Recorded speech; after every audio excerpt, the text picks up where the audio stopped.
Hey guys, tonight we step into a canoe, not just any canoe, but a long, creaking, double-hulled vessel bobbing gently on the ink-black surface of the Pacific Ocean.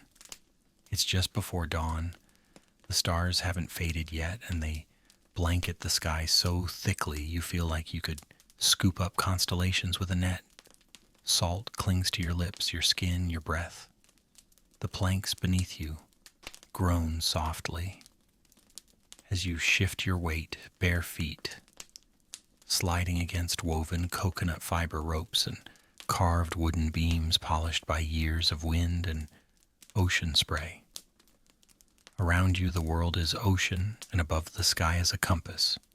You're not holding a map. There's no compass swinging from your neck, no satellite whispering directions in your ear. Your only guides are the stars, the wind, the birds, resting just behind your head, and a memory so vast and precise, it feels like a superpower passed down in silence and chant. You glance behind you at the navigator, an elder wrapped in woven bark cloth, gazing skyward, lips moving gently to an inaudible rhythm rocking slightly with the swell. He doesn't speak. He doesn't need to. You're learning to listen to things that don't make noise. So before you get comfortable, take a moment to like the video and subscribe, but only if you genuinely enjoy what I do here. And if you're watching from some faraway corner of the world, let me know your location and your local time down in the comments. It's always fascinating to see where these sleepy stories are drifting. Now dim the lights, maybe turn on a fan for that soft background hum, and let's ease into tonight's journey together. You steady yourself as the canoe dips slightly to the right. The ocean breathes in long, slow swells, tonight gentle, rhythmic, almost as if it's trying to lull you to sleep. Your fingers skim the water. It's surprisingly warm, like the skin of a creature that's been alive since the beginning of time. Far out on the edge of the dark horizon, the faintest shimmer of pink tells you that dawn is inching closer. But for now, the stars still rule. You look up, trying to make sense of the chaos above you. But to the navigator, it's not chaos at all. It's a map. Each cluster of stars is a landmark. Each movement across the sky is a shift in your imagined road. Polynesians memorized hundreds of these constellations, not just their positions, but the precise arc they traveled across the night sky, where they rose and set depending on season, latitude, and time of night. You try to spot Orion's belt. Easy enough, but then the navigator points not with his finger but with his chin and murmurs a name you've never heard. It's a pattern of stars you'd never have noticed. 3 dots, a triangle. You blink, it's gone. The canoe carries you onward.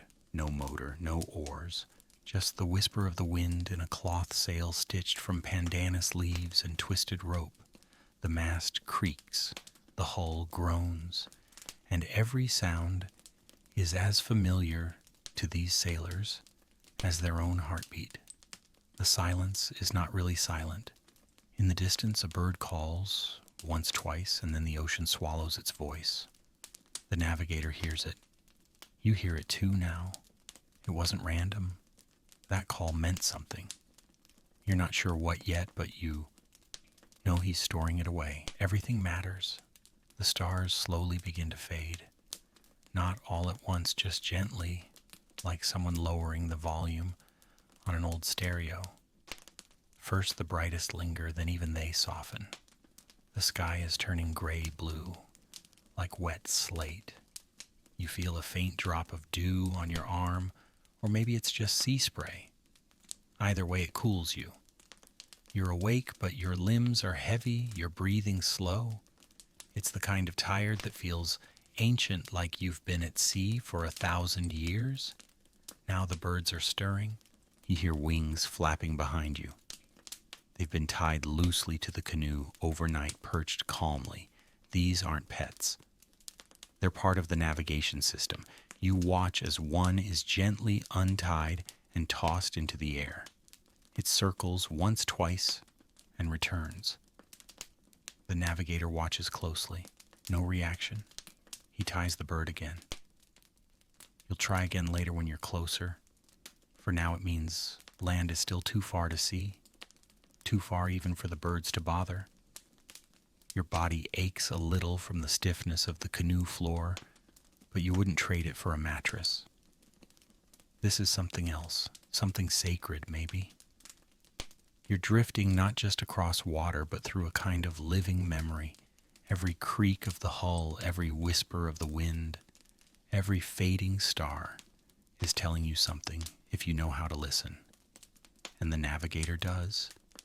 He was trained from childhood, not in schools, not with textbooks.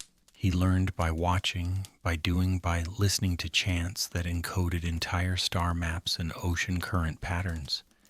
He could probably find Tahiti blindfolded and half asleep if the canoe didn't tip over first.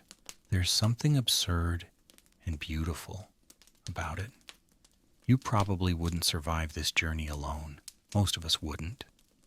But he could. And for tonight, you'll let him carry you with the tide. The stars are nearly gone now. A bird cries again. The sail swells with wind, and the canoe keeps moving forward. You glance down at your hands, empty save for a thin sheen of sea mist, and realize again, no compass, no map, tucked inside a waterproof pouch, no blinking blue dot on a screen to reassure you that you're heading in the right direction. If you're lost out here, you're just lost. Nothing to triangulate with, nothing to correct you. And yet the canoe moves forward with confidence, as if it's being pulled by something older than technology, something deeper. The navigator next to you doesn't flinch. He's scanning the horizon, not for land, but for light sunlight. He doesn't look anxious or unsure. His calm is maddening. You want to ask, how do you know? But you already know the answer. He's memorized it. The sea, the sky, the patterns, the cycles, the signs. The Polynesian navigators, also called wayfinders, spent years internalizing what they called star lines. And these weren't just lines in the sky. They were learned through songs, chants, dreams. Some families passed them down like heirlooms, embedding thousands of miles of direction into melodies and stories. They didn't write any of it down. You shift your position in the canoe and think about that. How does someone memorize thousands of miles of open ocean without jotting a single note? Historians still argue whether these methods count as a formal navigational science or a kind of sacred intuition. But out here, it doesn't really matter what you call it. It works. That's what matters. It works in the same way that birds migrate or salmon return to their birth streams. It's a form of knowledge etched into the senses and the bones. One of the birds rustles its wings. The sun isn't up yet, but the horizon is a strange lavender color, cool but with a hint of warmth creeping under the surface, like a sleeping volcano. You notice the navigator is watching it closely. Not the sun itself, he's watching the angle where it will rise, just before it breaks the edge of the world. The colors tell him something, which direction you're facing, what season you're in, whether clouds are gathering in the east. You're beginning to see how no single clue is enough but taken together. It's like piecing together 1,000 hints that point in the same direction. Your eyes drift across the sea's surface. Every inch is in motion, but not randomly. There are patterns, swells crossing over, swells some slow and heaving, others jittery and fast. You remember from last night that these patterns aren't noise, they're part of the code. Some are born from distant winds, thousands of miles away. Others from island shadows. And the way they intersect, that's a message. Polynesian navigators use their bodies to read these waves. Not just their eyes, but their skin. You try it now, laying a hand flat against the edge of the canoe, closing your eyes. After a while, you start to feel it one long rolling push from the northeast, and then smaller, chopped up taps from the side. Almost like two conversations happening at once. Your navigator has probably already read them. It's like you're trying to lip read a foreign language while he's hearing it sung in full harmony. You shift again, feeling the canoe respond to the sea's language. It's not passive, it dances with the swells. The outrigger leans in and out like a trusting partner. There's something oddly romantic about it. Not in a candlelit dinner way, but in the sense that you and this wooden vessel are becoming something together, a single thing, moving through time and water, and still no compass. The sun finally makes its entrance. It's not gentle, it cracks the horizon like a dropped bowl, bright blazing, unavoidable. You wince and shield your eyes, but the navigator stares right at it. He tracks the angle where it rises compared to the bow of the canoe. You think you catch him muttering something under his breath, maybe just a note to himself about where to shift the sail next. Back home, you might glance at your phone for direction. Here, you stare into the face of a star just 93 million miles away. No big deal. And this is the key difference. Polynesian navigation is not about tools. It's about internalizing direction so deeply you don't need to check, It's like asking your grandmother how much salt she adds to the soup, and she just says until it's right. Even the canoe itself is part of the knowledge system. It's not a lifeless vessel, it's an instrument, a sensor, a memory capsule. Every beam has been cut and tied in a way that respects the wind, the weight, the soul of the voyage. You're not just writing it, you're listening to it. There's an old joke someone once made. Imagine trying to drive across America using only the smell of coffee shops and the angle of the moon. That's pretty much what's happening here. You smile because you're beginning to believe you might actually get to wherever there is. But your modern brain still itches for a map. You wish you could sneak a peek at Google Earth just to see where you are. But deep down, you know that would ruin it. The not knowing is the point. The trusting. The way this voyage teaches your body to remember what your mind has forgotten. The canoe slides forward silent except for the hush of water slapping gently against its sides. The birds are quiet now. The sail swells again. And the navigator hasn't looked at you once, but you know he's aware of everything. The sky brightens, the horizon stretches into forever, and still no compass, no need. Word count 1, 085. Awaiting continue. Ban Jun Noi, continue. Chat GPT, Gen Noi, section 3. You're kneeling low now, closer to the canoe's belly than before, and your fingers trail in the water again. Not out of boredom, but because the navigator told you to feel it, and not in a poetic, be one with the sea kind of way. He means literally read the texture, the rhythm, the shape of the ocean. First it just feels wet. Go figure. But after a while you begin to notice something else. The waves aren't uniform. There's a longer roll pushing beneath. Everything like the bass line of a song you didn't know was playing. Over that, smaller ripples jitter back and forth. You sit still, close your eyes, and try to let your body become the antenna. Your knees sway with the heave. Your spine straightens as the rhythm pushes you slightly left. The swell is speaking, and suddenly You're not just on the ocean, you're riding it. This was the essence of Polynesian wayfinding, the ability to interpret ocean swells and wave interference patterns in real time. The long-distance swells Moana come from storms hundreds or thousands of miles away, born days earlier. Navigators learned to memorize where each came from, how fast, how deep. Some even say the master navigators could identify islands just by how the waves refracted around them like a stone tossed into a pond, but on a planetary scale. The debate among scholars still swirls. Could they really do that?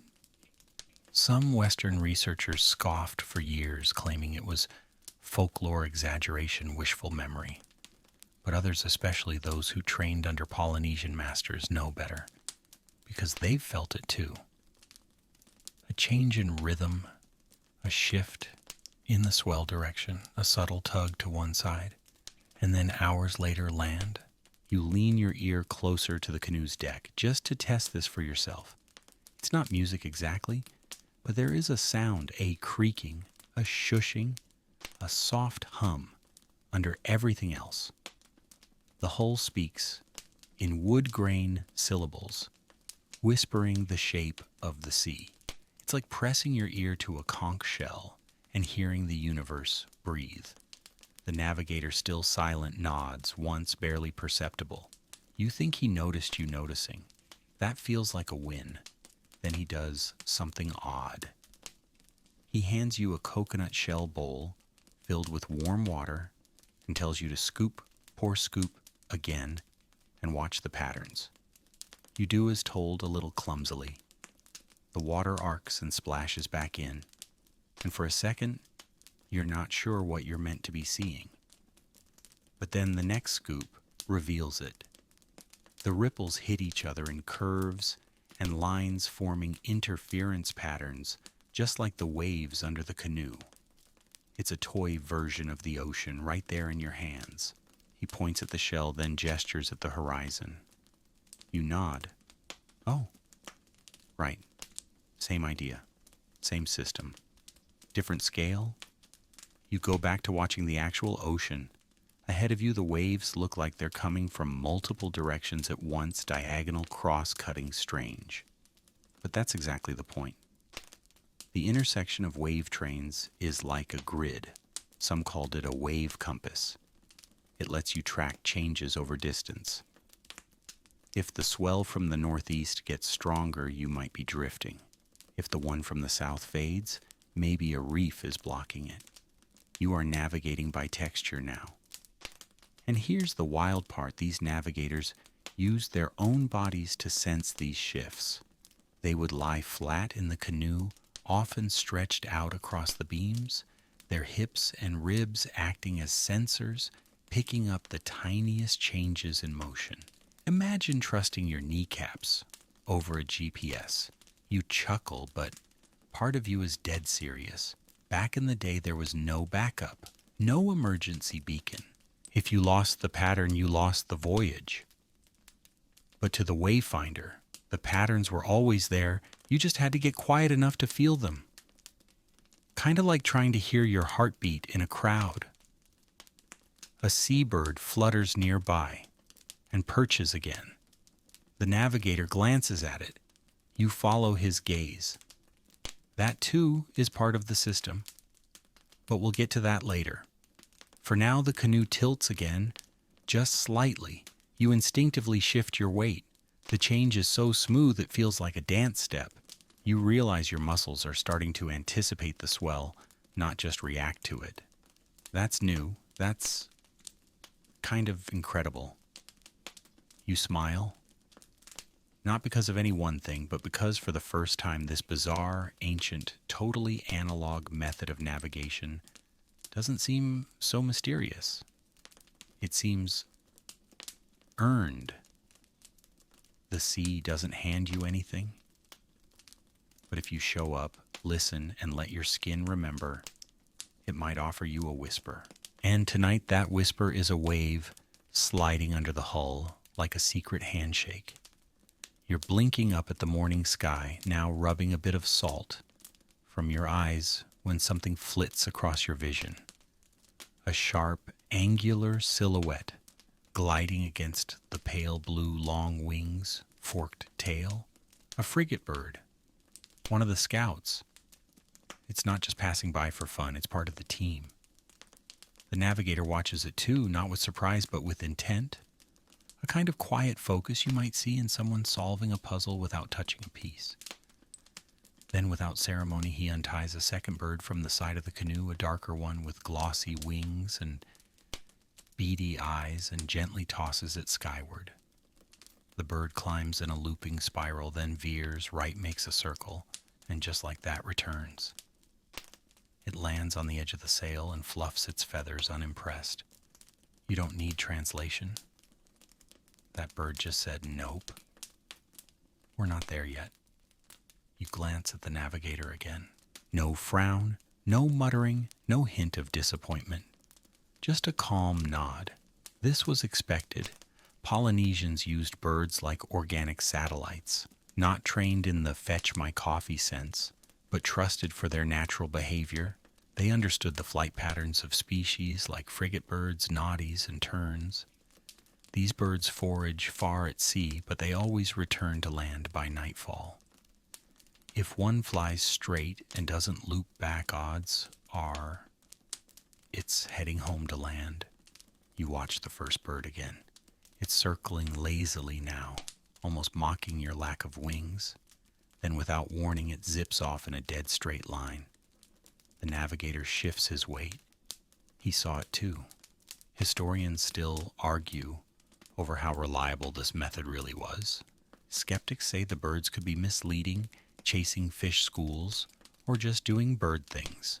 But traditional wayfinders swear by them, and considering they made it across thousands of miles of open ocean without losing everyone, you're inclined to give the bird some credit. And it's not just about following the flight. There's a whole language here. When the bird flies low, it might mean land is near but not visible yet. If it flies high and straight, it's probably beelining home. If it circles and returns bad news, you're too far out.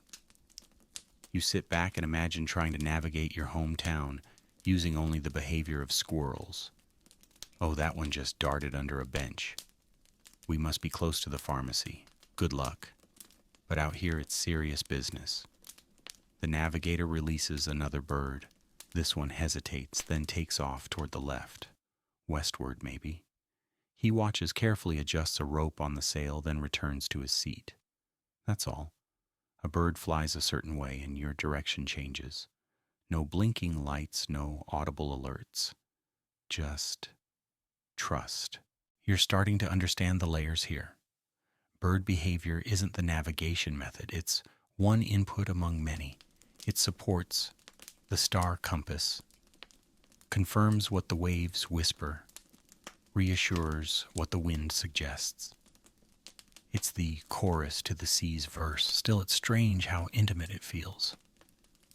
These birds aren't strangers. They've traveled with you. They're tied to the canoe at night, protected, fed. You start thinking of them as crew members, winged co-workers who speak a language you barely comprehend. You wonder if any birds ever lied, like just once. Flew out for fun and never came back. Took a vacation. But then you look at the seriousness in the navigator's posture and know this isn't a game. If the bird lies, someone could die. Trust here is measured in feathers. You lie back and watch the sky. More birds pass by, some high, some low one, flapping with a sort of panicked energy that reminds you of people trying to catch a train. Everyone tells a story. And then, just as your eyes start to close, you hear a soft whistle. The navigator points not to a bird, but to a cloud. A low, flat one hugging the horizon. To you it looks unremarkable. Grayish, maybe a bit thick. But he nods again, and this time you see it. Birds are flying toward that cloud. Multiple species, all going one direction. That's no longer a guess. That's a vote. You sit up a little straighter. The canoe creaks under your shift. The birds keep going. You realize something: the navigator doesn't chase birds. He watches them. He listens. Like a patient teacher letting the students explain the homework. The canoe doesn't veer sharply or chase the first bird to flap away. It waits. It gathers evidence. It interprets. This is not a race, it's a long conversation, and birds aren't the only part of that. Sometimes they're the only clue you get for hours. Sometimes they're wrong. Sometimes they're glorious feathered geniuses who save you from veering into oblivion. But always they are part of the dance. You lie back again. One more bird flies low over the deck, its wings stretched wide like a silent promise. And for the first time since you began this voyage, you start to believe that following birds, actual birds across the world's largest ocean, might not be so crazy after all. The sun is higher now, casting a warm sheen over the canoe's weathered timbers. Your skin smells like salt and wood smoke, and your arms are beginning to darken under the tropical light. Still no land in sight, just a line where the sea kisses the sky, stretching infinitely in every direction. But for the navigator, that horizon isn't empty, it's brimming with information. You squint toward the east. The light there seems different. Not just brighter, but sharper, more vertical. The navigator points a finger low and steady. You follow it to where the sun hovers just above the edge of the water, rising cleanly with no clouds in its path. That angle, that moment, it's your new heading. This is how the Polynesians navigated by the sun. They tracked its path as precisely as a pilot would check an altimeter. They didn't need tools because they knew how the sun's position changed with the seasons and where it should rise depending on the latitude. Over the years, navigators had memorized not just the points of sunrise and sunset, but how those points shifted on the horizon throughout the year like a celestial metronome, steady and reliable. But the sun's not a compass needle. It moves, it climbs, it sets. And while it's useful during its brief appearances on the horizon, it can be deceptive during the day. That's why the real magic happens not when it's up high, but when it just breaks the edge. So you watch closely. The light paints the surface of the ocean in gold and peach. The waves sparkle like they're trying to look important. And right as the sun clears the line between sea and sky, the navigator makes a tiny adjustment to the sail. You barely notice it, but it's enough to shift the canoe's nose by a degree or two. That's all it takes. He never looks flustered, never rushes. It's all gentle nudges and quiet knowing. There's something monk-like about it, like he's not steering the canoe so much as guiding it along a path that already exists. Historians still argue whether this solar tracking was truly as precise as the oral histories claim. Some say no way, surely a drifting canoe can't follow the sun's arc with enough accuracy to cross an entire ocean. But others have tested it, and the results are hard to ignore. Back in the 1970s, a group of navigators built a replica canoe called Hokulea and sailed it from Hawaii to Tahiti using only traditional methods, no instruments. They arrived just as the ancestors did, proving what many had doubted for centuries.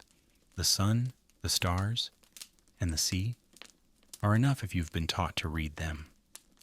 You shift your gaze and notice something else.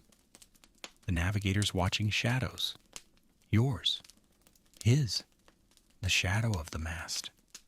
When the sun rises directly behind you, your shadow points exactly west. Later in the day, when it shifts slightly, so do the shadows. For experienced wayfinders, even these slivers of darkness were clues. It's like walking through a forest of invisible signs, and all of them are changing shape as the sun moves across the sky. You try it now, turn slowly, watch your shadow. Shorten, then lengthen again. It's a primitive, squishy kind of sundial. But out here it's good enough, more than good enough. It's an ancient form of GPS written in light and time. You want to ask how he learned all this, but instead you let the silence carry the answer slowly, patiently, by watching, by doing, by repeating the voyage so many times it started to etch itself into the soul. The sail flutters slightly. A breeze rises from the east, carrying with it a faint scent you can't quite place, maybe something green, something alive. Your heart leaps a little. Could it be land? But no, the navigator doesn't react. Probably just a trick of the wind. He turns his attention to the sea again. The light now strikes the surface at an angle that reveals more than you saw.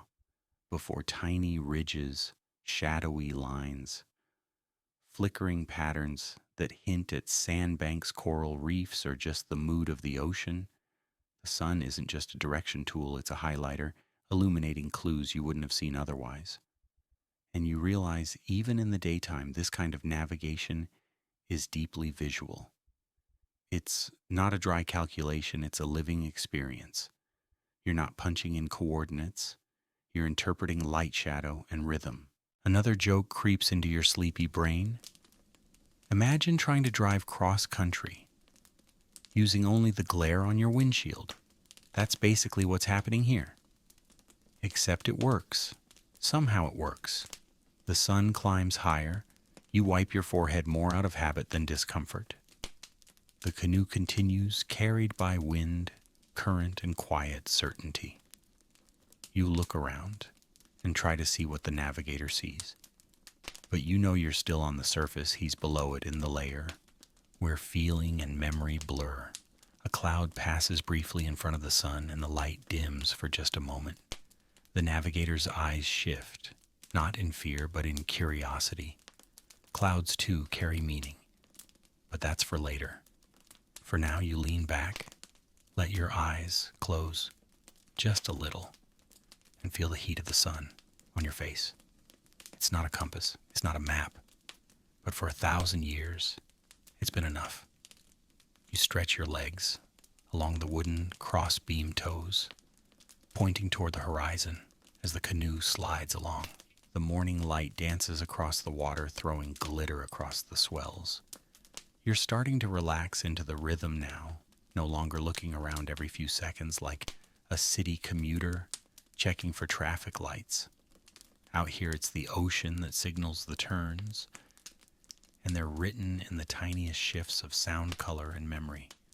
The navigator leans forward and pulls something from a tightly bound basket, a handful of smoothed shells, small pebbles, and thin sticks, carefully tied together. At first glance, it looks like a child's beach craft, something slapped together on a lazy afternoon.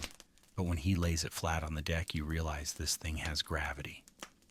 It's a stick chart, a navigational tool built from coconut fronds and shells, once used by the Marshall Islanders and shared across the Micronesian world.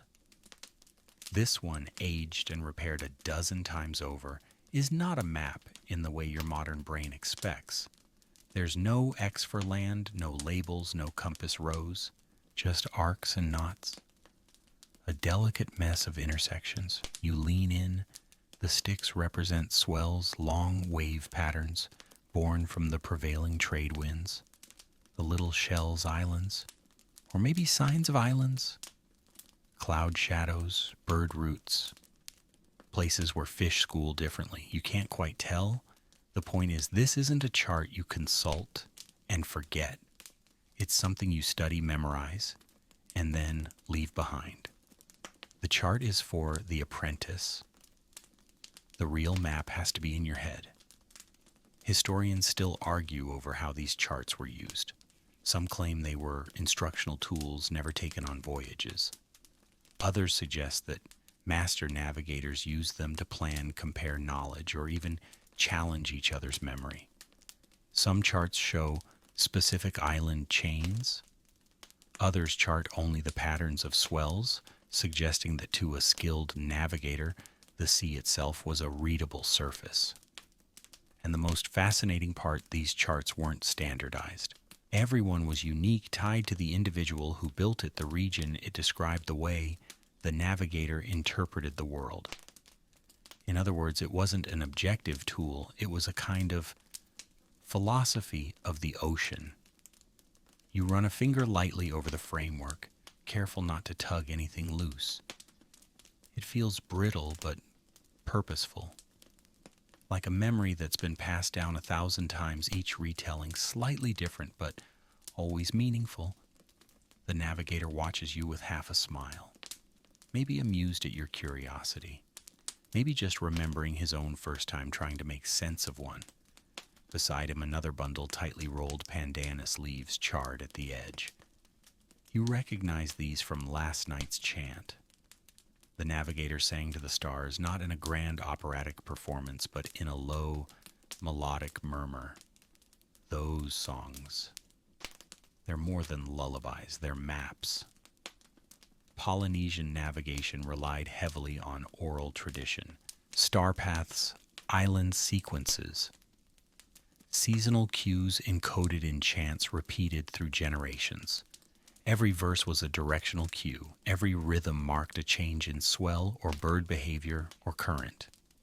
You remember hearing about one chant that, when sung, completely described a full voyage across nearly 2,000 miles. Just imagine learning a map by singing it. You hum one of the patterns under your breath now, though you don't know the words. The melody clings to your bones. It's soothing, simple, but you know what it contains is anything but. Back home, you'd use a GPS voice, a pleasant tone telling you to turn left in 600 feet. Hear the ocean whispers in shell, in wind, in verse, and you'd better be paying attention. The navigator reaches into a pouch and pulls out a small string of beads. Not decorative, functional. These beads, too, are mnemonic devices. One for each major swell, one for each island in a chain, one for each moment when something crucial changes. He fingers them like a rosary, lips moving silently. You don't interrupt, you're starting to understand something deeper now. Polynesian navigation wasn't just technical, it was spiritual. It required presence, discipline, memory, patience. You couldn't fake it and you couldn't rush it. It was a lived knowledge earned drop by drop. You think back to your own life, how often you outsource memory to devices, check your phone to remember what day it is, get frustrated when you forget someone's birthday. And here's a man who can recall hundreds of stars and thousands of miles from memory with nothing but a song and some sticks tied together. You sit back and let that sink in. The wind tugs the sail again. A soft creak. The canoe shifts slightly. Ahead, the ocean changes color, darker now, with glints of green. The navigator stands slowly and shades his eyes. He's looking not for land yet, but for signs. A shape in the clouds, a change in the birds, a ripple that speaks of reefs. You look down once more at the stick chart. It's not so messy now. It's a language waiting to be learned. You exhale slowly, eyes half-lidded, as the canoe rocks with a rhythm that's almost hypnotic now. You've lost track of time, not in a dramatic castaway sort of way, but in the quiet sense that time here doesn't feel like it moves forward. It just is circling you like the wind, like the tide. You can't remember the last time you checked the sun's height or the sail's angle. That's the navigator's realm. Yours now is watching, noticing, letting the sea do what it's always done. And then it hits you, something smells different. It's faint. At first you think maybe it's a trick of the nose, maybe you're just hungry. But no, there it is again. A subtle green aroma, earthy and wet, like fern, or moss, or something alive that doesn't float. You sit up slightly straighter, nose twitching. You glance at the navigator, who of course is already aware. His nostrils flare slightly. No words. But the canoe suddenly feels more purposeful. Polynesians used scent as one of their most understated tools. That's right, smell. And not in a poetic, flowery sense. They trained their senses to detect the faintest hints of land long before land was visible. The scent of damp vegetation, the musk of nesting birds, even the ammonia tang of guano drifting on the wind. These weren't atmospheric details, they were directions. You lean forward now, as if you could smell land into existence. The breeze is coming steady from the left, slanting across your face with a new tone. You don't just smell something, you feel it. A moisture in the air, a stickiness, like the sky is thickening. Historians debate whether this method was reliable or more like a bonus clue for an already trained mind. But modern reenactments, including the Hokulea voyages, have confirmed it. The nose doesn't lie. When land is still hours away, its scent can sometimes announce itself first. And you start to notice even more. The wind itself feels slightly warmer, softer. The swell pattern has changed, not dramatically, but enough that your hips sway just a bit differently as the canoe rides up and over. You'd never notice it on your own. But now that you're tuned in, it feels like the sea is adjusting, responding to something it knows is nearby. Then come the birds. A pair of terns, low and fast. Then a small knot of noddies, fluttering with intent, darting out and circling back. Their calls are sharper, higher pitched. These birds aren't migrating, they're commuting. You can see it in their movement. They're not just flying, they're coming from somewhere. That somewhere might still be below the horizon, but it's close enough for them to go get breakfast and return home before lunch. You follow their flight paths, trying to gauge if they're pointing you toward anything solid. The navigator watches them too. Then ever so gently he adjusts the sail again. Not a huge change, just a few degrees. But it's clear he trusts them. Now the clouds get your attention. They're not different in shape, but in color. A particular kind of puffed up cumulus begins forming low near the horizon. You've seen clouds like this before, white on top, dark gray beneath, but now you realize that dark gray underside might not be cloud shadow at all. It might be a reflection, specifically a reflection of land. Polynesian navigators knew that islands, especially atolls and dense, jungled land masses, reflect light differently than open ocean. Clouds that hover above them often take on a particular tint, darker, more saturated. These are known as land clouds, and to the trained eye, they appear long before the actual island breaches the curve of the earth. You squint. You see it now. Not one, but two, maybe three clouds with that suspicious shadow underneath. The sky is starting to snitch. You don't say anything, but your chest tightens. You're close. Maybe not right around the corner, but close enough that the ocean is whispering, the sky is hinting, and the birds are starting to brag. Another scent hits you, this one less pleasant. Fishy, sharp, possibly guano, but it's good news in disguise. Because seabirds don't hang out in the middle of nowhere unless there's something anchoring them. A reef, a sandbar, even just a rocky outcrop. It's the first sign that the endless blue is about to change color. And then without fanfare, the navigator leans forward, slightly stares at the horizon and grunts. Just once. That's it. That's the ancient equivalent of turn left in 2.4 miles. You feel it before you see it.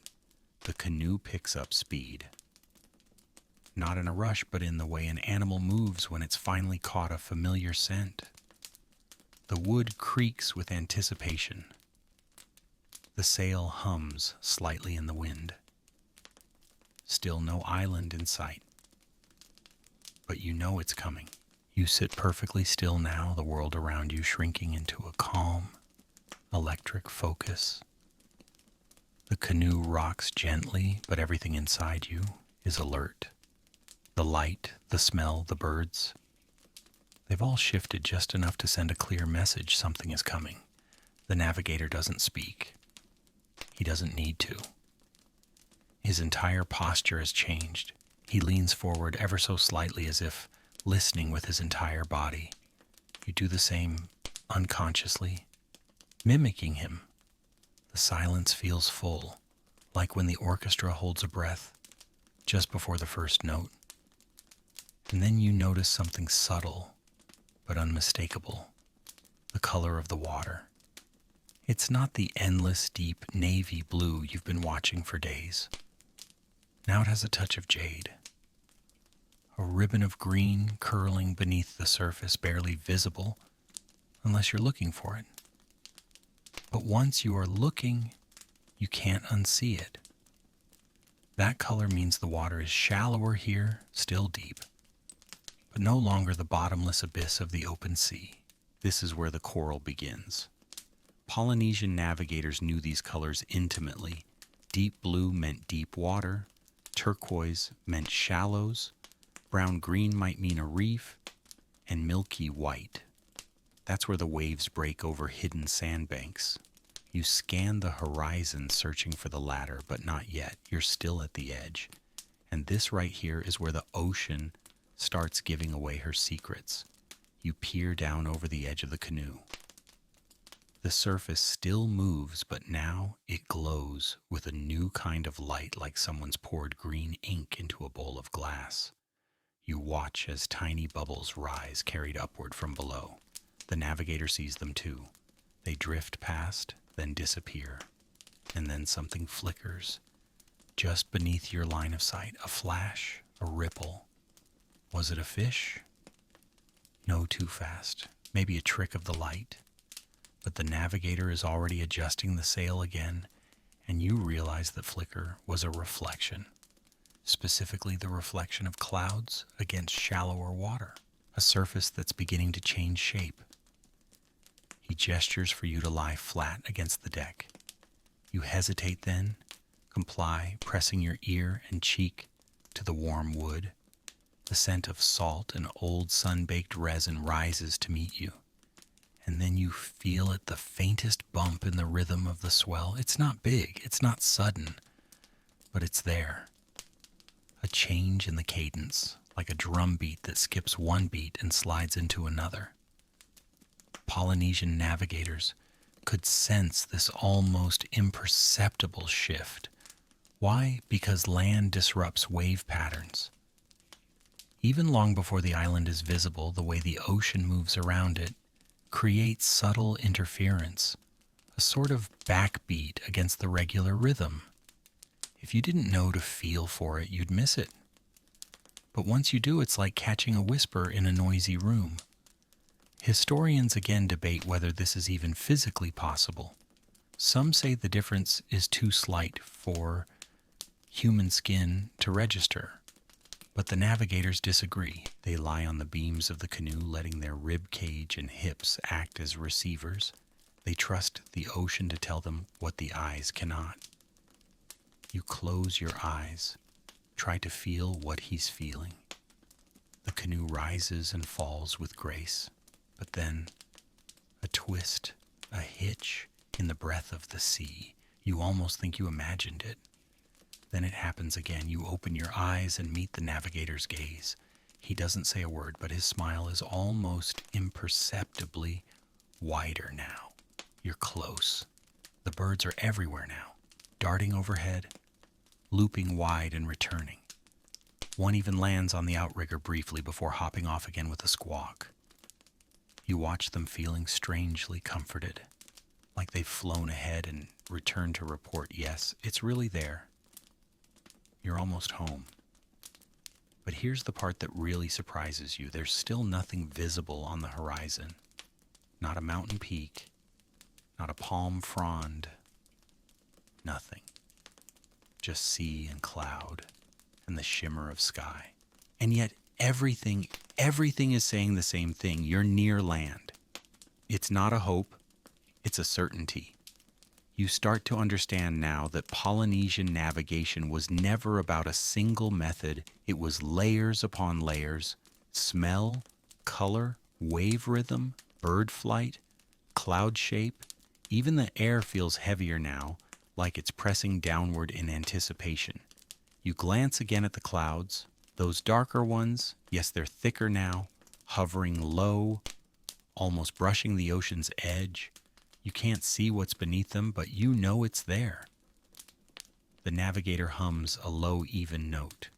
Not a song, just a sound, like he's checking his own rhythm against the rhythm of the sea. And the canoe responds. It doesn't veer wildly. It glides like it knew the way all along. You let your hand fall into the water again. And this time it feels different. Not cooler, but more textured. You can almost feel the land beneath it. Not solid yet, but waiting, promising, near. You're close, and soon it will reveal itself. The sun hangs heavy behind your back now, its light stretching long, golden fingers across the surface of the sea. You blink slowly, eyelids sticky with sea salt, and sleep. And then just there, something breaks the rhythm of the horizon. It's faint, a jagged line barely distinguishable from the clouds. At first you think it's a trick of light, a tired mirage in your sun-dazed mind.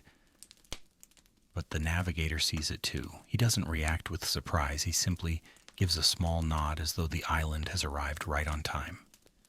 This is the moment you realize how impossible this all should be. 2,000 miles of open ocean, no compass, no GPS, no map, just birds' waves, stars' smells, and intuition. And yet here it is, land. But you don't shout. You don't even smile. Something about the silence feels sacred.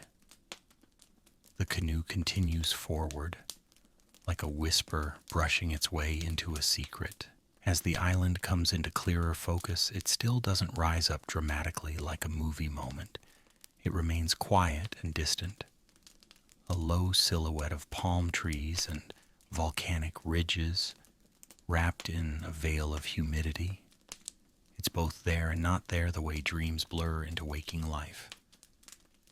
And you begin to wonder, how did they ever find these places? Polynesians navigated across a vast triangle of ocean that spans from Hawaii in the north to Easter Island in the east and New Zealand in the south. Thousands of tiny specks of land scattered like breadcrumbs across the largest ocean on earth. And they found them. Not once, not by accident, but repeatedly. Deliberately, historians still puzzle over how they managed it. Was it all passed down orally? Were there exploratory voyages with planned returns?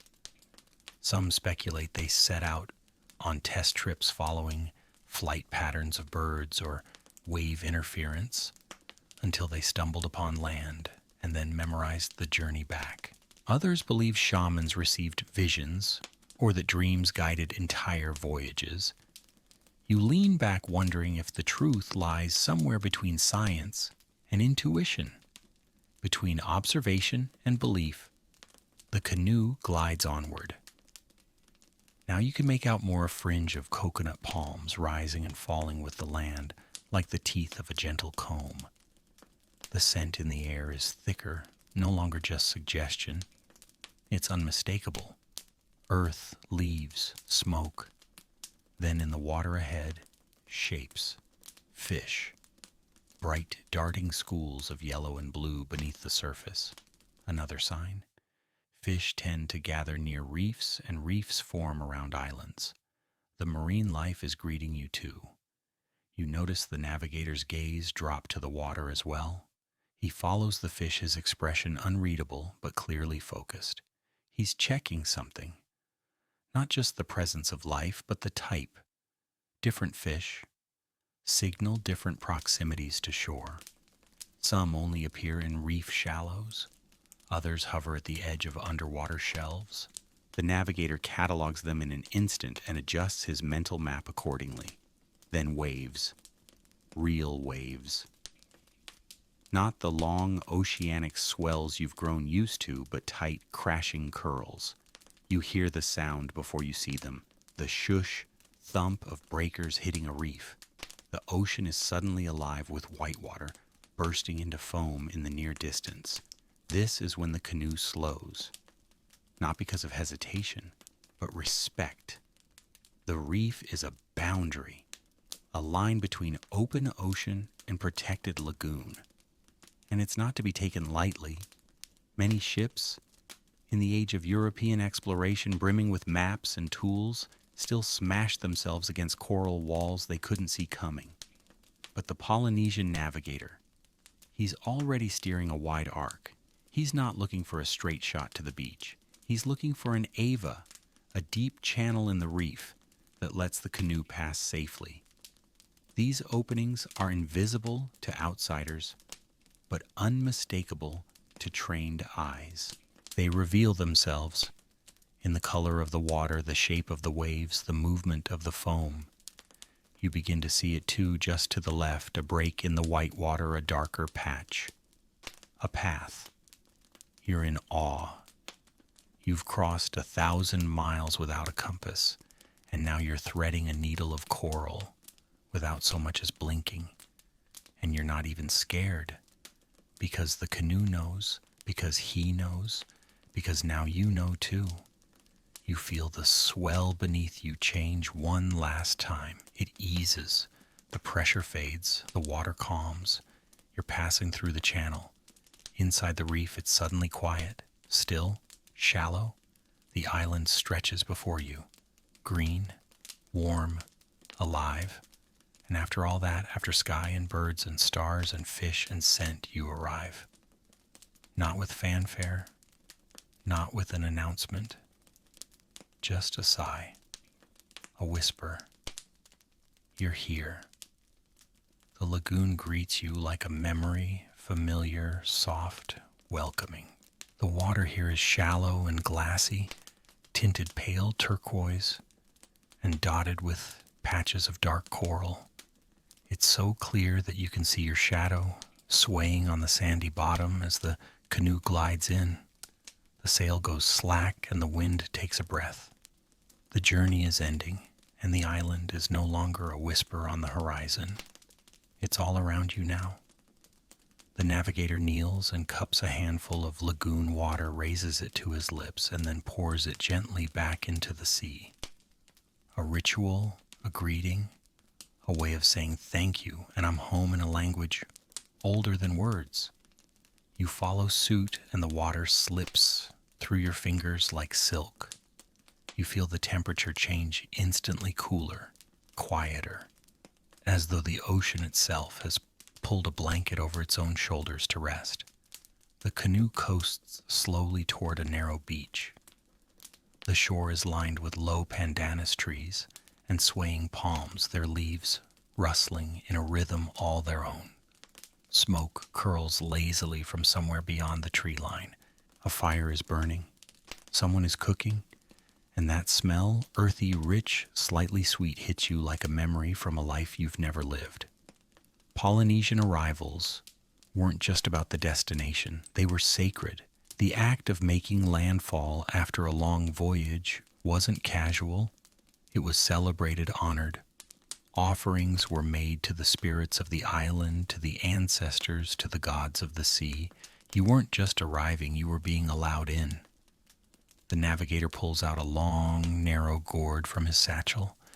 Inside seawater, he steps off the canoe, first walks barefoot through the shallows and sprinkles the seawater onto the sand. Another ritual, a symbolic merging of ocean and land, an introduction. You step off too. The sand is warm and yielding beneath your feet, finer than you expected. You sink in slightly, and the ocean laps at your ankles, playful and forgiving. You walk slowly like the earth might vanish if you move too fast.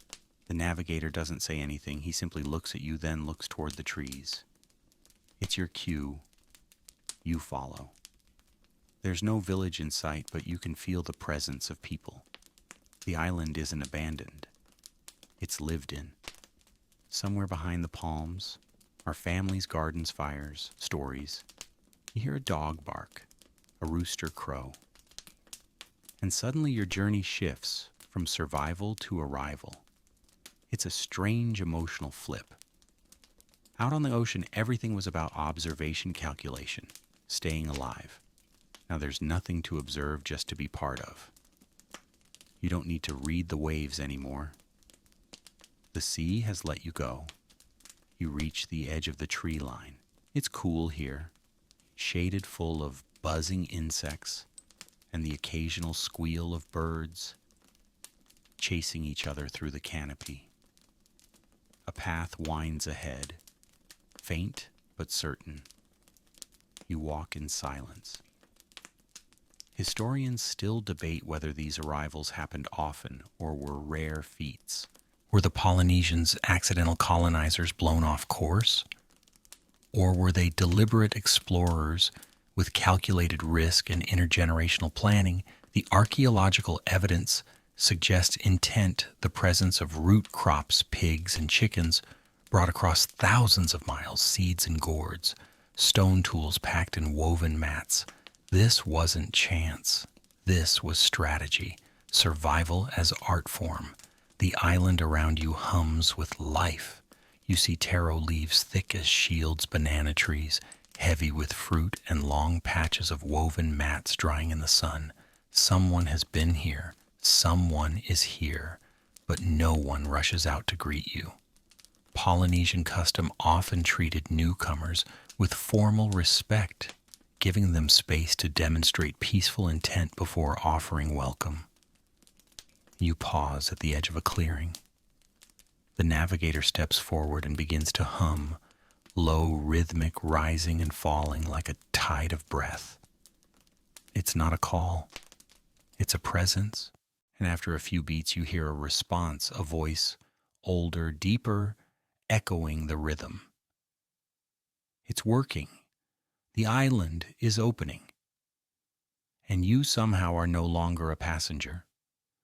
You're part of the story. The rituals of arrival remind you that this wasn't just about finding land. It was about becoming known to it, about transforming from seeker into settler. And that process, too, was guided by tradition, by memory, by feeling. Just like the voyage. You glance back at the sea. It stretches behind you, now infinite and blue and strangely quiet. The canoe bobs gently anchored in calm water, its sail still.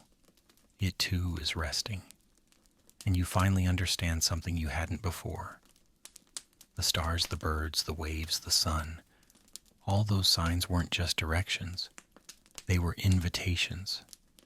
Now that you're standing on solid ground, the silence of the sea replaced by rustling leaves and chirping insects, you'd think the journey is over. But you're beginning to realize that Polynesian navigation didn't end at landfall. It extended into the rhythm of life on the island, into the way people built their homes, planted their crops, passed down their stories. Navigation wasn't a tool you used and discarded. It was a way of existing, a kind of awareness that followed you from wave to soil. The navigator walks slowly ahead, pausing every so often to touch the bark of a tree or glance upward at the canopy.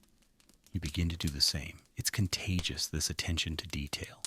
Every leaf seems to say something. Every bend in the path feels intentional.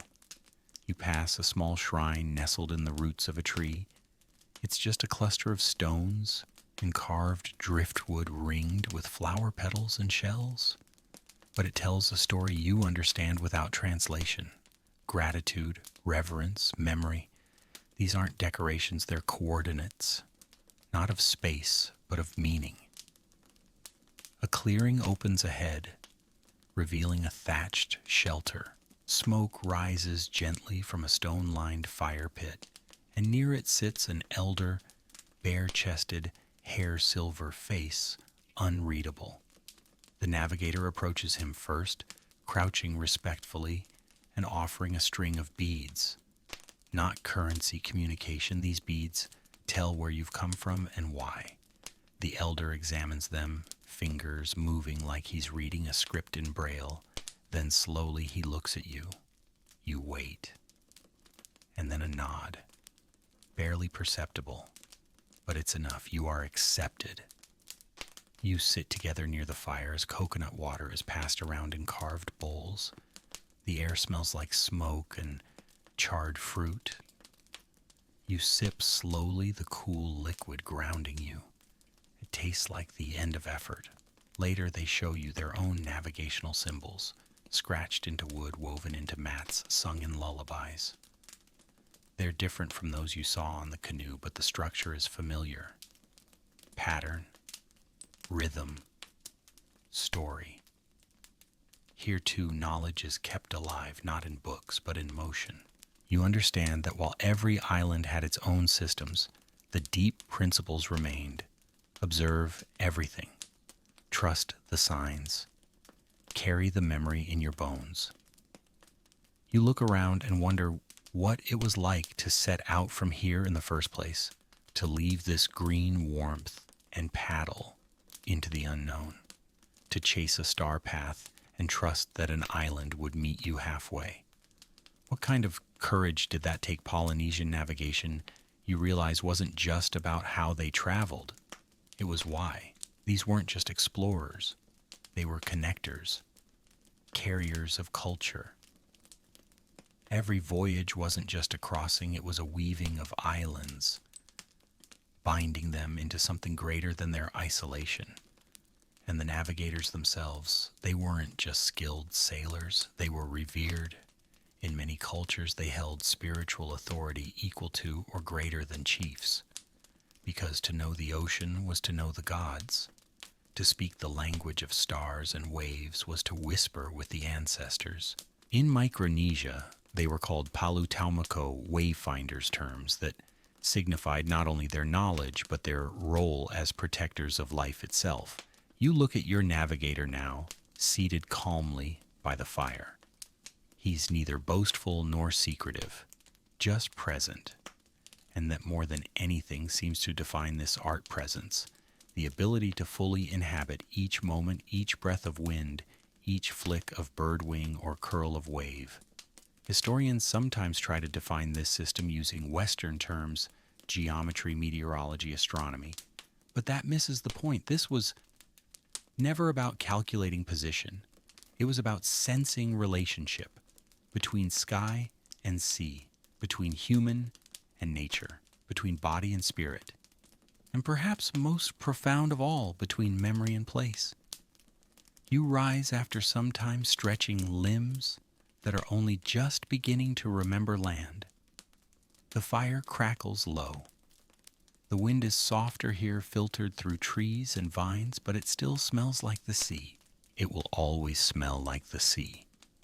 Later, as you help cover the canoe with a woven mat, you run your fingers along its hull. Every groove tells a story of storms, weathered stars, followed waves danced with. You think back to the beginning, to the dark, star-thick sky before dawn, to the moment you stepped aboard knowing almost nothing.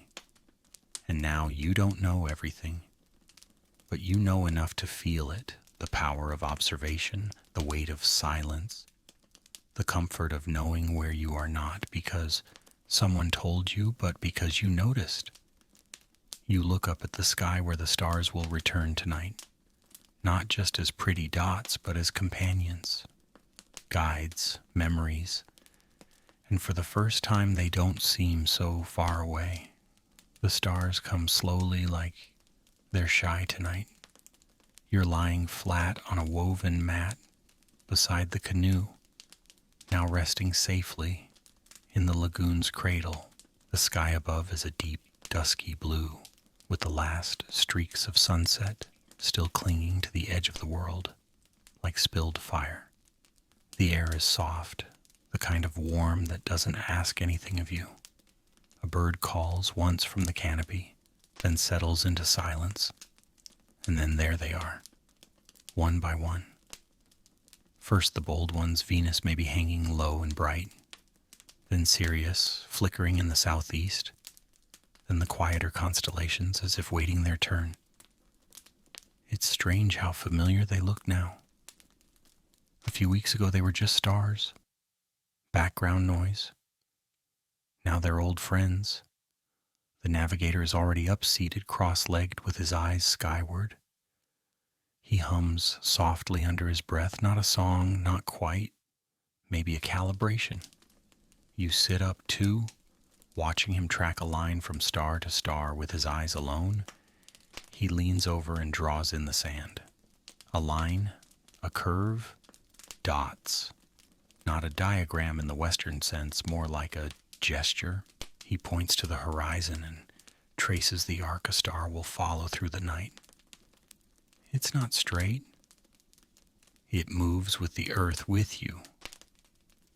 You try to follow it with your own gaze, but your neck doesn't bend the way his memory does. This is the star compass. A concept so elegant it feels like it should have its own gravity.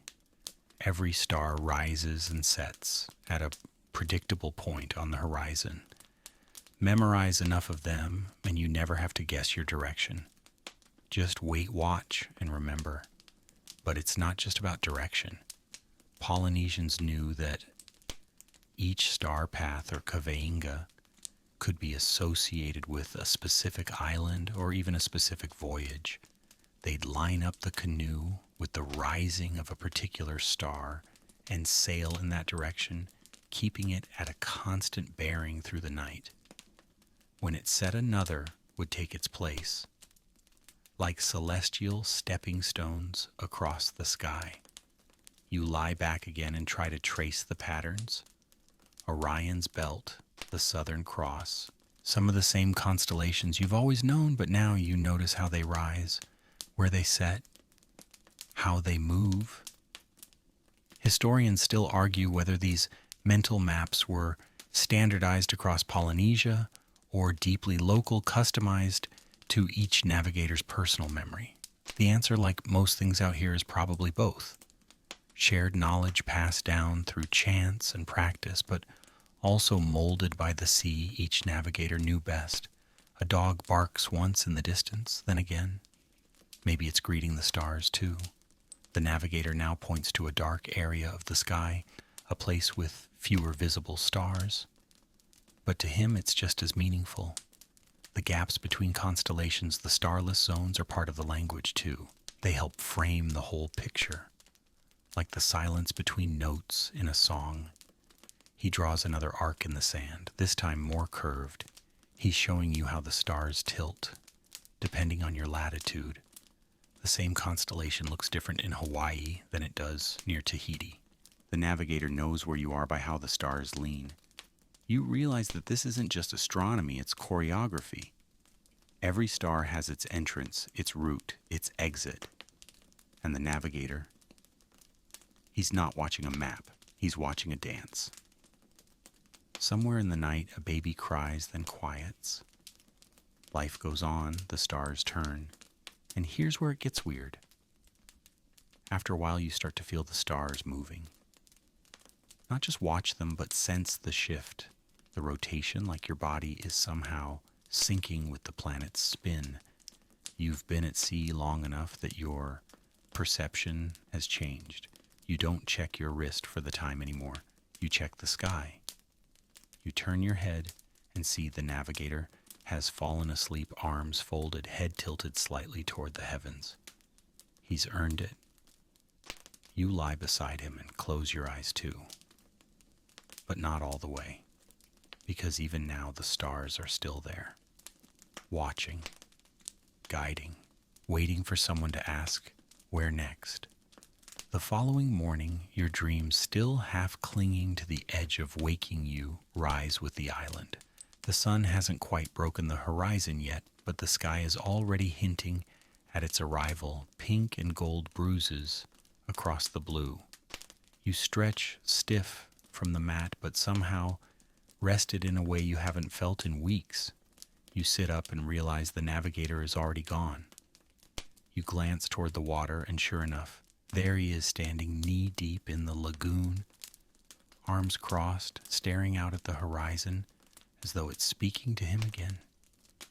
You join him wading into the cool shallows. Today isn't about traveling. It's about remembering the journey. As the sun crests over the water, you begin to understand another layer of the navigator's skill endurance, not just of body, but of mind. Days at sea, long hours with no visible land, no confirmation, just trust. And here's the thing, no one really tells you when you're alone on the ocean. Even if your technique is perfect, your mind can become your greatest enemy. Polynesian navigators, like all great explorers, had to contend with more than waves and weather. They battled fatigue, hallucination, doubt. Imagine riding a canoe under an endless sky for weeks. No landmarks, no clocks, no finish line. The world flattens into sameness. Time unravels. Sleep plays tricks on you. It's said that experienced navigators often entered a kind of trance, especially during solo moments. Not a mystical possession, but a deep meditative state where observation became automatic. They stopped consciously measuring. Instead, they felt. You remember one night when the stars blurred and your thoughts spiraled? What if I've gone too far? What if I passed the island days ago? What if this is all wrong? And then you'd look at the navigator, serene, focused, and the panic would melt just a little. Historians still puzzle over the mental techniques navigators must have used to cope. Some propose they used rhythmic chants or breath work to stay centered. Others suggest ritual or spiritual grounding. The truth is probably all of it woven together. Mental resilience was just as important as knowing the stars. You ask the navigator finally about the hardest voyage he ever took. He smiles, then shrugs. No wind, he says. 4 days, stuck. Sky was empty. You raise an eyebrow. And you didn't turn back, he gives you a look. There's no back. Only forward. That answer sticks in your bones. Later, you wander inland, slightly barefoot on soft earth. Passing groves of breadfruit and banana, you come across a small raised platform made of stone, shaded by a thatched overhang. It's empty except for a single object at the center, a wooden paddle, old and worn smooth. Not polished, used, you recognize it immediately. A sacred relic. On many islands, tools used in great voyages were preserved not as trophies, but as memory, as teaching devices. This paddle may have crossed hundreds of miles. Now it rests its journey complete. You kneel beside it, not touching, just observing.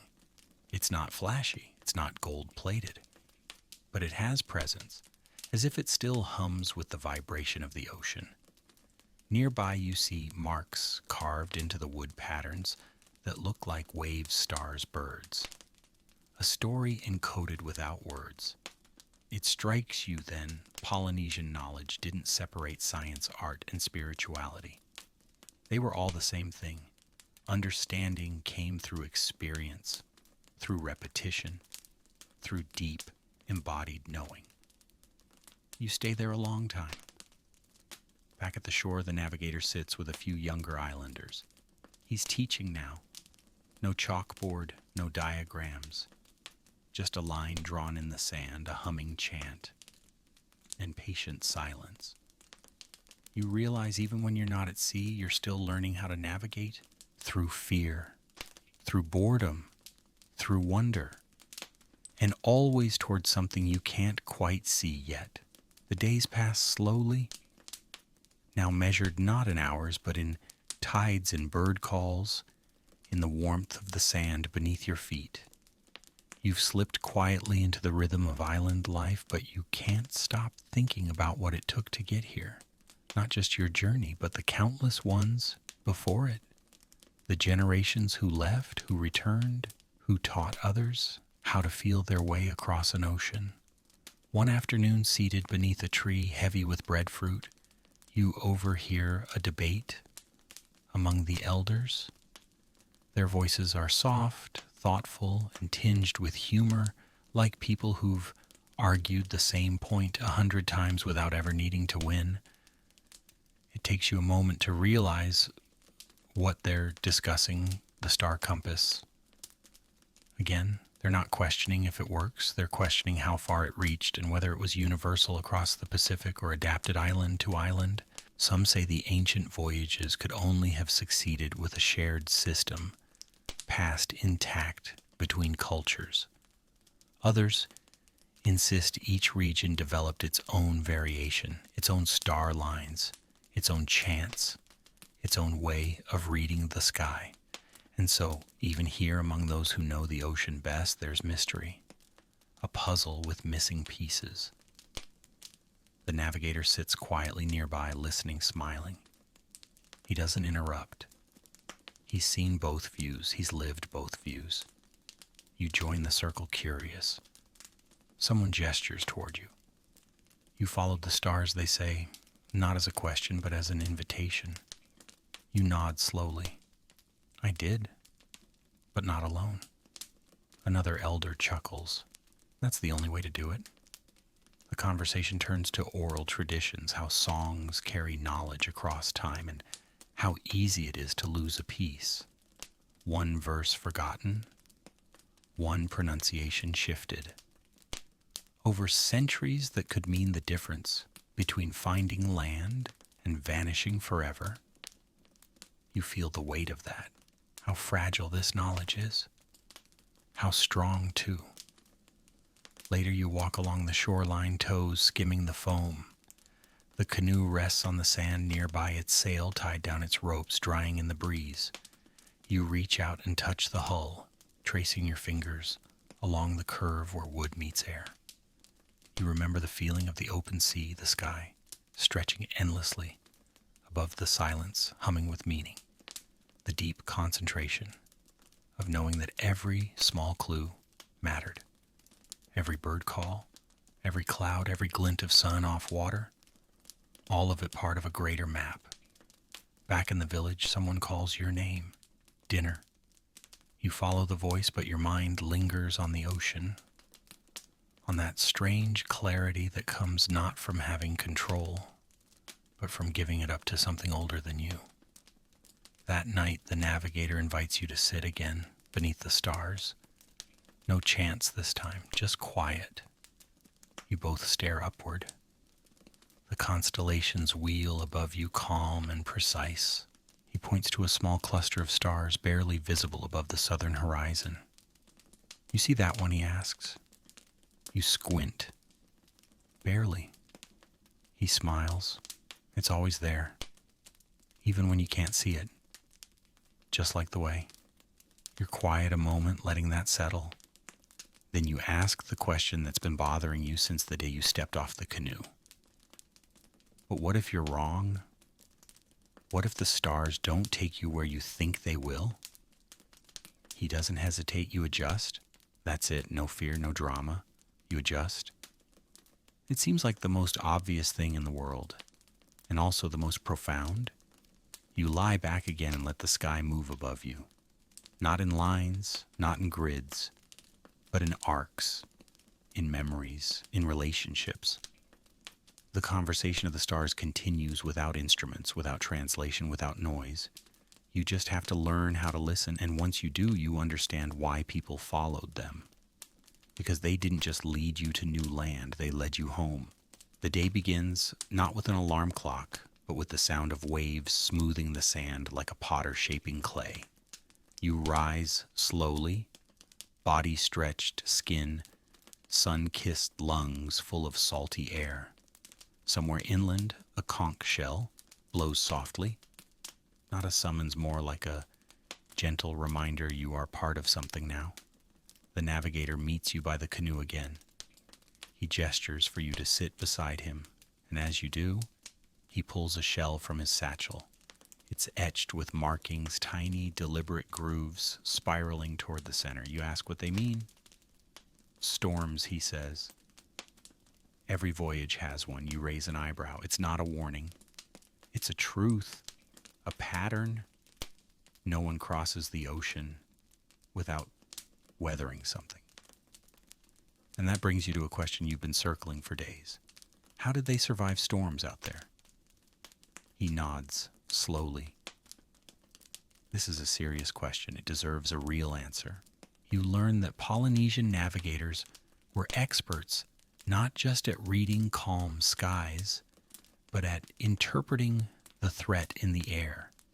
The direction of the wind, the shape of clouds, the texture of the swell, they all signaled when a storm was brewing. Long before the rain fell, they could feel it in their bones. Historians still debate whether these voyagers planned around weather or faced it head-on. Some argue they stayed close to home islands during cyclone seasons. Others believe they watched the horizon and made last-minute decisions, turning away just in time. But stories abound of canoes caught in storms and of navigators who brought their crews safely through, not by outrunning the elements, but by dancing with them. Your navigator explains that in heavy weather, everything changes. You can't rely on stars. The sky closes. The sun disappears. So you listen to the sea. Swells become your compass again. You use your body, spine, knees, ribs to feel which way the waves are breaking. The canoe becomes part of you. And if it's built right, it flexes. It doesn't fight the storm. It rides it.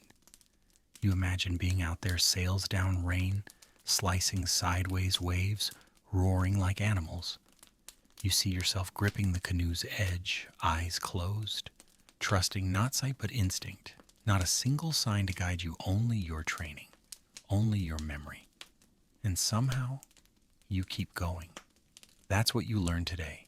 Storm navigation wasn't about overcoming nature. It was about yielding to it, adapting, waiting, listening harder. Your navigator tells you that sometimes they stopped paddling altogether, let the ocean take them, let the wind push, let the canoe drift sideways, if it had to, until the storm spent itself. It wasn't weakness. It was wisdom. Resistance wastes energy. Surrender, when done with awareness, preserves it. You think about all the times in your life when you fought storms, relationships, jobs, failures. How often did you paddle harder when you should have just let go? Let the current take you until the way became clear again. You ask the navigator if he's ever capsized.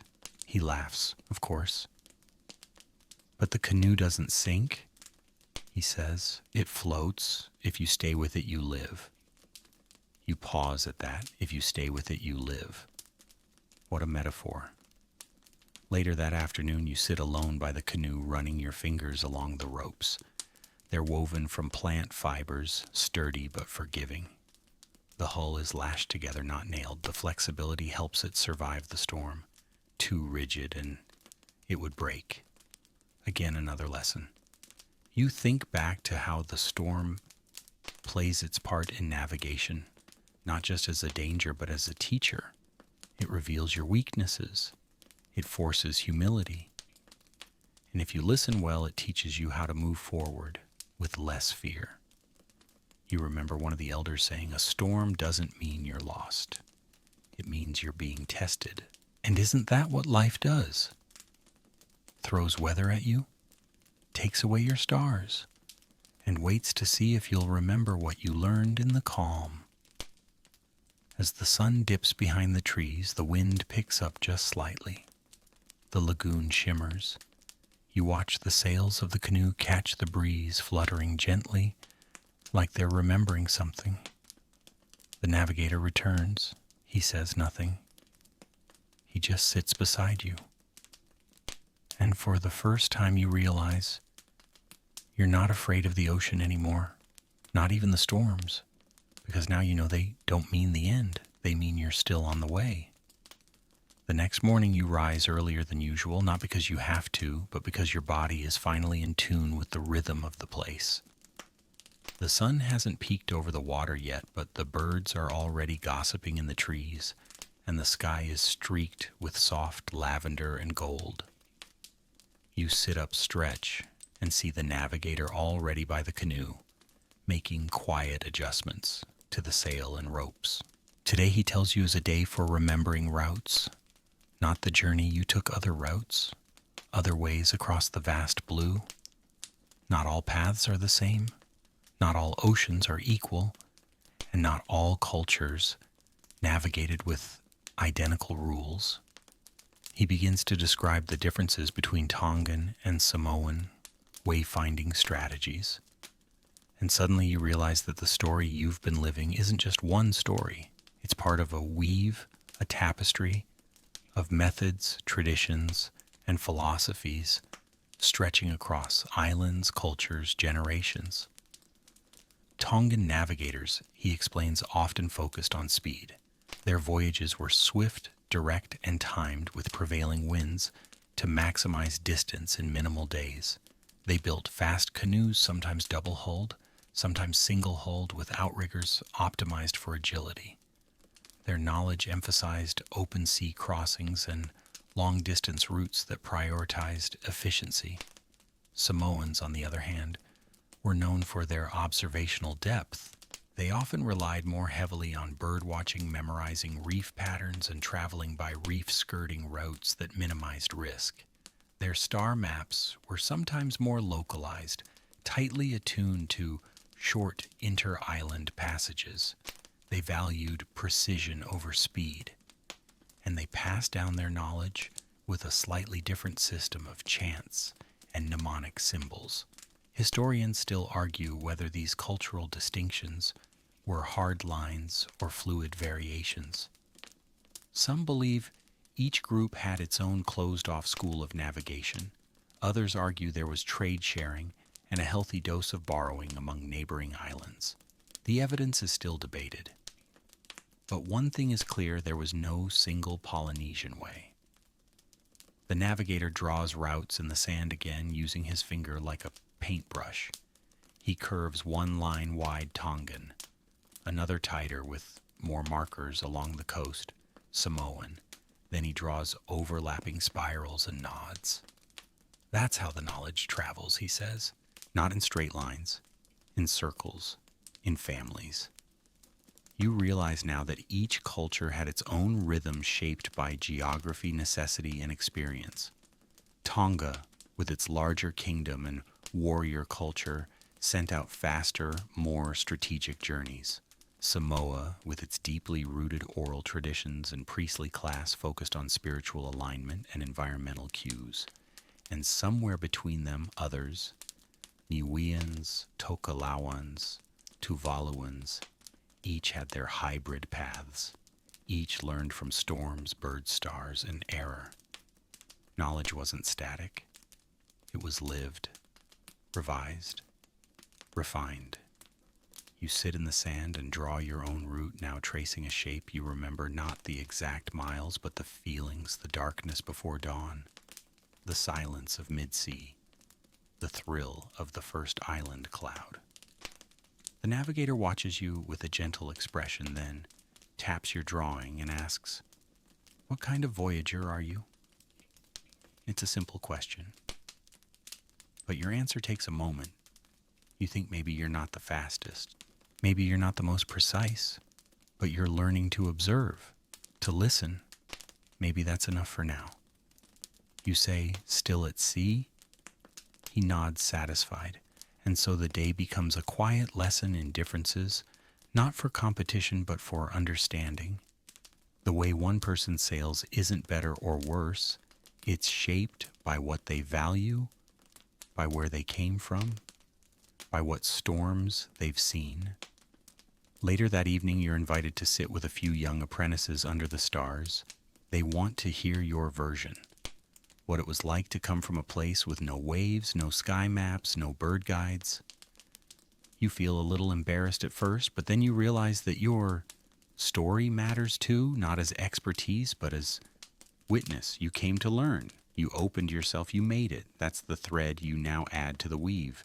And when one of them asks you, how do you know when to turn, you laugh and say, when the birds stop coming back. You're quoting your navigator now. It feels strange, but also correct. And in that moment, you realize you've crossed more than miles. You've crossed into belonging. The stars are high again tonight, and by now their dance feels like something you've known forever. You no longer trace them by name, you follow them by feel. That one rises slightly east of center and guides you toward memory. That other one dipping low in the southwest reminds you of a night at sea so quiet you could hear your own breath over the sound of the wind. Tonight, the apprentices sit silently. There's no chant, no instruction, just listening. The navigator begins speaking low, like someone telling a story not meant for daytime. He talks about voyages not made for food or exploration, but for people, for love, for revenge, for dreams. Not every canoe was a merchant ship or a tool of conquest. Some left shore because someone in the village dreamed of a star glowing over a new island. Others departed in the wake of a dispute. Two brothers fighting over land, one choosing exile over war. And some canoes were launched because of a calling visions, omens ancestors whispering through sleep. He tells of one old legend, a chief's daughter falls in love with a boy from another island, but their families forbid the match. So under the cover of night, they steal a canoe and follow the star path that links their hearts. No map, just trust. The lovers are never seen again. But the story says they became stars themselves, guiding future voyagers in the same direction. You glance up, half believing. Historians naturally debate the historicity of such stories. Were these love voyages real? Were they metaphors for something else? But ask any elder here, and they'll tell you it doesn't matter. Whether fact or fable, the stars remember. And those memories are woven into the way. Then come the war stories. Polynesian canoes weren't always peaceful. Some were warships, sleek and fast, built for speed and stealth. Warriors traveled great distances to raid, to rescue, or to reclaim. Navigation became a tactical skill, one that could decide the fate of entire villages. Some legends speak of voyages launched after a prophetic dream. Others after a vision of a shark swimming toward a particular constellation. Either way, the direction was taken seriously. The apprentices listen wide-eyed. And for a moment, you're reminded how layered this world is. Oceanic navigation isn't just about getting somewhere, it's about why you go. Some left for love, some for exile, some to prove a point. And the navigator, he remembers them all, not as heroes or villains, but as travelers, each with a story, each with a reason. You ask him if he's ever sailed for love. He grins just a little. Once. It was a short trip. Laughter breaks the quiet. Even the stars seem to twinkle with mischief. But then he grows solemn again. There were voyages no one returned from, he says. Canoes that left and vanished. People say the gods took them. Or the sea changed her mind. You think about that. What it means to risk everything to leave one's home behind, chasing a dream, or fleeing a sorrow, with only birds and stars to guide you. What it means to trust that there's something worth finding at the edge of the known world. And in that moment, you realize the true measure of a navigator wasn't whether they found new land, it was whether they dared to leave. The apprentices start humming softly, a tune that feels as old as the moon. The navigator doesn't join in, he just watches the sky eyes, gleaming with memory. You lie back the mat crinkling beneath you. The wind stirs your hair. The stars trace their patient paths. And for the first time you understand, the sea isn't just a place. It's a decision. To stay is safety. To go is everything. The lagoon sparkles beneath the morning sun, but your gaze is fixed farther out now, beyond the reef, where the ocean begins again. You thought the voyage had ended when you stepped onto shore, but the navigator says otherwise. Land is not the finish he tells you, just a place to remember why you left. Today you're invited to hear stories not often shared with outsiders. The navigator calls them lost islands, places spoken of in whispers, sung about in ancient chants, sometimes marked on old stick charts, but never found again. You sit on the sand with the apprentices and a few elders watching as the navigator draws a spiral in the dirt. At the center, a small cluster of shells. This, he says, was once known as Hiva. You don't know if that's a real island, a myth, or both, and neither it seems do they. He tells of islands swallowed by the sea, either by time or tide. Some vanished slowly. Coral atolls, eroded sea levels rising inch by inch. Others disappeared suddenly, perhaps after volcanic eruptions or tsunamis. And some, he says, were never real, to begin with phantoms of memory dreamed into being by navigators who wanted them to exist. Historians have long debated the truth behind these tales.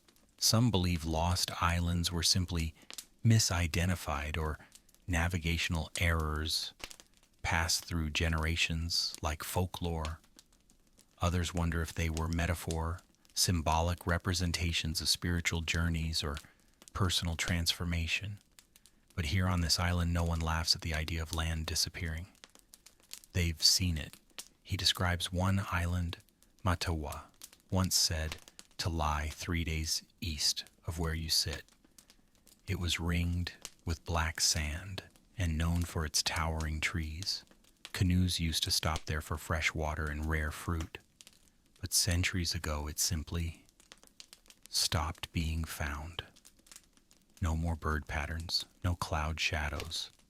The swells that used to bend around it flowed straight now. It was gone. Maybe it sank. Maybe it never was. But the memory of it is alive. You think of Atlantis, of El Dorado, of places humans have always imagined just beyond reach. Are these myths? Or are they signs of our need to believe that something more waits out there? The navigator pauses and taps the sand. The ocean remembers everything he says, even what's no longer there. You realize then lost islands aren't just places, they're longings. The ache for what once was or what might have been. And sometimes people still go looking. You hear of recent voyages, navigators who, guided by old chants and reconstructed charts, set off to find forgotten islands. Some return with stories of strange birds or unusual reefs. Others find nothing but open sea. But none of them say the island was fake. They say it was hidden, sleeping, not ready to be seen. You lean back on your elbows, letting that settle in your chest. How many things in life are like that? Relationships, opportunities, even versions of ourselves, lost, not because they didn't exist, but because we no longer know how to reach them. One of the apprentices asks if the lost islands will ever return. The navigator smiles. Some already have. And he tells of one voyage recent just a few decades ago. A canoe followed an old route no one had used in generations. They were seeking a reef remembered only in a grandmother's chant. For days, nothing. Then a shape in the water, a sandbar, fish, birds, an island not large but real. It wasn't on any map, but it was exactly where the chant said it would be. You close your eyes and imagine setting out again in search of something the world insists doesn't exist. a lost island, a lost self, a lost hope, and believing that if you just follow the signs, keep your heart open, and listen deeply enough, you might find it. Or maybe it will find you. You wake up to the sound of drumming, not loud or insistent, but soft, slow, like a heartbeat echoing through the trees. It's not a celebration, it's a ritual. Today, the Navigator says, is about arrival and what it means beyond simply stepping onto land. You've been here for days now, maybe more. Time's lost its grip. The lagoon feels like home, the stars above no longer strange, but the community hasn't forgotten your entrance. Today they mark it. You're led toward a stone platform near the center of the village. It's shaded by wide-leafed trees and wrapped in flowers and woven mats. Children whisper and point. Elders sit with calm eyes. At the edge of the circle stands the Navigator holding a carved wooden bowl filled with seawater. He pours a small measure into your cupped hands. You're told to walk slowly to the center of the stone platform and offer the water to the land. A simple act, but your hands shake a little. You realize this is the final act of the journey, not just crossing the ocean, but being seen by the island, acknowledged by it. As you kneel and let the water spill into the soil, it disappears instantly, thirsty earth drinking from your voyage. Behind you, the drum stops, silence. Then a single voice begins to chant.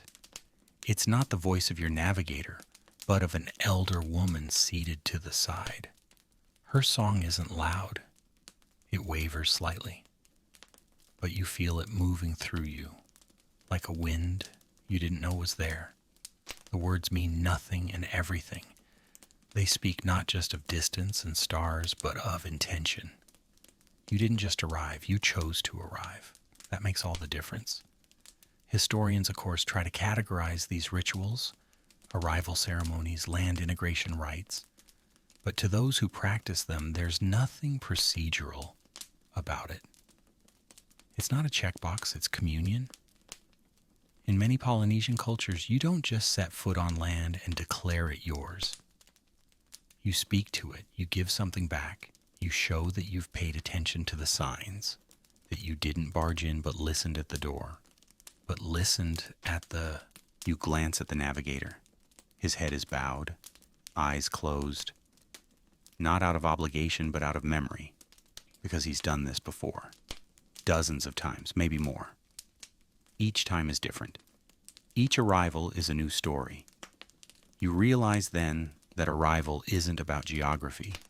It's about humility. It's about slowing down enough to say, I am here. I made it. I remember. After the chant, children come forward with garlands, woven leaves, shells, feathers. They don't say anything, just drape them over your shoulders. You want to thank them, but words feel too small. You just smile. It's enough.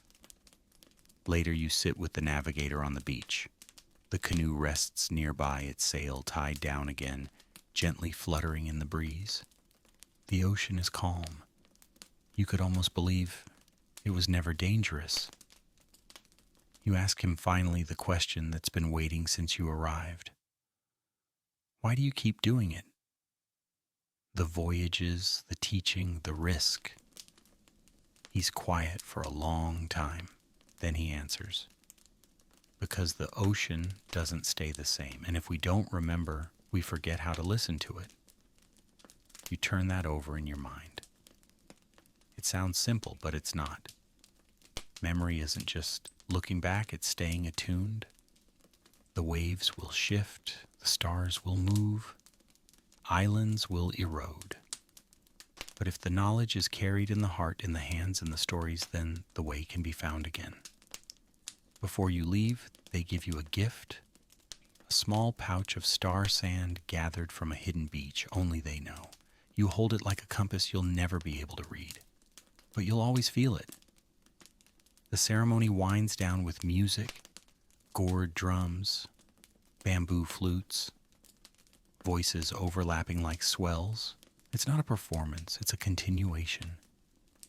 And when you finally stand ready to return to the canoe, something clicks into place. You didn't just arrive on this island, you became part of its memory. The canoe is quiet beneath your feet again. Everything has been packed, the sail furled, the ropes checked and coiled. The tide is rising just enough to ease you out of the lagoon's embrace back toward the open sea. But this time the silence is different.